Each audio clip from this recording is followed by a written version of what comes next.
How long was I sitting there? Stanley wondered to himself. Minutes? Days? Centuries? Did something crucial happen while my senses were turned? He made a note to be more careful with time from now on.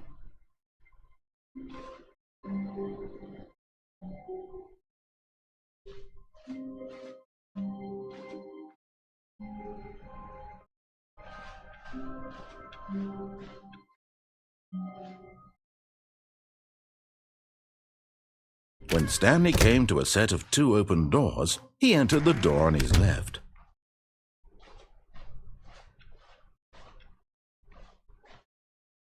Yet there was not a single person here either.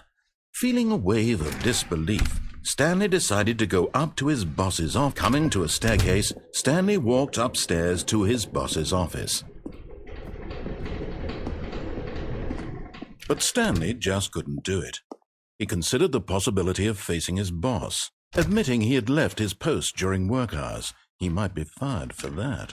And in such a competitive economy, why had he taken that risk? All because he believed everyone had vanished? His boss would think he was crazy. And then something occurred to Stanley. Maybe, he thought to himself, maybe I am crazy. All of my co-workers blinking mysteriously out of existence in a single moment for no reason at all? None of it made any logical sense. And as Stanley pondered this, he began to make other strange observations. For example, why couldn't he see his feet when he looked down? Why did doors close automatically behind him wherever he went? And for that matter, these rooms were starting to look pretty familiar. Were they simply repeating? No, Stanley said to himself, this is all too strange. This can't be real. And at last, he came to the conclusion that had been on the tip of his tongue. He just hadn't found the words for it. "I'm dreaming!" he yelled. "This is all a dream." Oh, what a relief Stanley felt to have finally found an answer, an explanation. His co-workers weren't actually gone. He wasn't going to lose his job. He wasn't crazy after all. And he thought to himself, I suppose I'll wake up soon. I'll have to go back to my boring real-life job pushing buttons. I may as well enjoy this while I'm still lucid. So he imagined himself flying and began to gently float above the ground. Then he imagined himself soaring through space on a magical starfield, and it too appeared. It was so much fun, and Stanley marveled that he had still not woken up. How was he remaining so lucid? And then perhaps the strangest question of them all entered Stanley's head. One he was amazed he hadn't asked himself sooner. Why is there a voice in my head dictating everything that I'm doing and thinking? Now the voice was describing itself being considered by Stanley, who found it particularly strange. I'm dreaming about a voice describing me, thinking about how it's describing my thoughts, he thought. And while he thought it all very odd and wondered if this voice spoke to all people in their dreams, the truth was that, of course, this was not a dream. How could it be? Was Stanley simply deceiving himself, believing that if he's asleep he doesn't have to take responsibility for himself? Stanley is as awake right now as he's ever been in his life.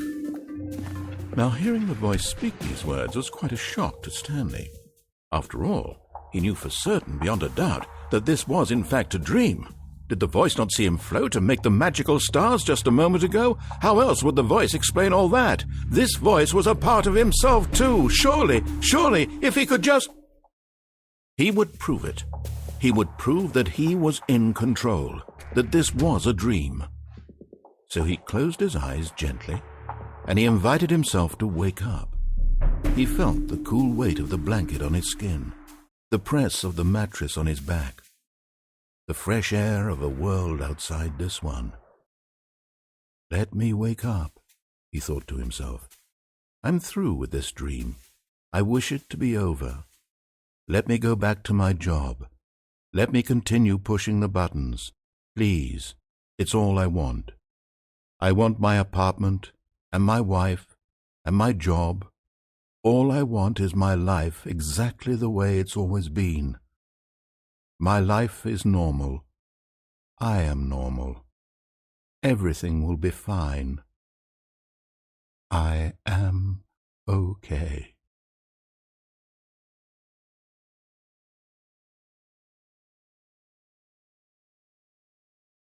Stanley began screaming.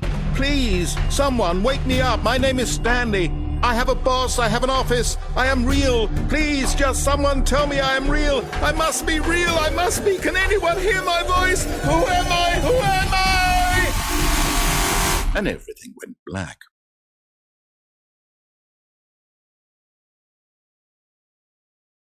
This is the story of a woman named Mariella. Mariella woke up on a day like any other. She arose, got dressed, gathered her belongings, and walked to her place of work. But on this particular day, her walk was interrupted by the body of a man who had stumbled through town talking and screaming to himself, and then collapsed dead on the sidewalk. And although she would soon turn to go call for an ambulance, for just a few brief moments she considered the strange man.